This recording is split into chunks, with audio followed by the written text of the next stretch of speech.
Reed Spencer with the NASCAR Wire. Given your history at the Roval, do you think you need to get basically your business done in the next 2 weeks to establish yourself in position? And have you studied the changes to the Roval, and what effect do you think they'll have? Yeah, I mean, certainly the Roval will be a challenge, but it's going to be a challenge for everyone to learn the new track. Yeah, we want to get as much business as we can get done over these next 2 weeks, no doubt about it. You always want to have a bigger buffer going into that final race, just simply because of the flip-flopping that can go on during stages there. Passing at the Roval has been extremely, extremely hard.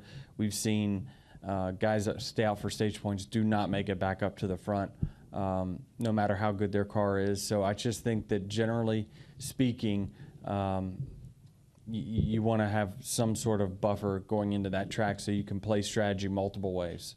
Eric, you step out of the groove. You've been one of the best road course racers recently. What do you make of the changes to the Roval, and do you think that could make it an even bigger wild card in a few weeks?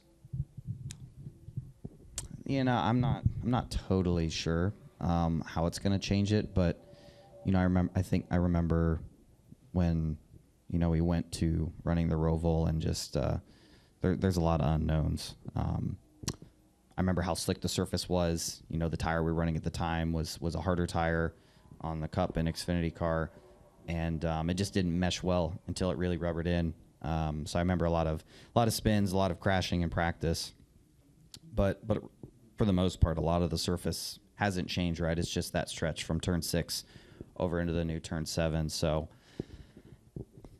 I'm not totally sure. I think, you know, it's a corner. There's not a lot of corners around the Roval where you really have the option to use the bumper or get physical to move people out of the way or get position. But that new turn 7 is certainly going to be slow enough where, you know, if you do a good enough job and stay close to someone through 6, I think it's slow enough to where you're going to be able to move someone out of the way without completely ending their day. So it is a bit of an unknown. Certainly there's some elevation changes that seem pretty alarming, but we'll tackle it. You know, I think the whole industry figured out the Roval pretty quick, and I think we'll be able to figure out this change. Reed Spencer with NASCAR Wire. You mentioned the Roval, where you won the first Xfinity race there. Have you studied the changes to the track, and what effect do you think they might have? Yeah, I definitely think it's going to race way better. It's going to create more passing zones. It's going to create more chaos too, which I think is always exciting from a fan's standpoint. But I do think it's going to race really, really good. You know, that whole section that they added the corner to, you know, that was kind of a non-passing zone really all the way once you got into the infield until you got back on that back straightaway. There was really no opportunity to pass anybody, where now it's going to create a huge break zone.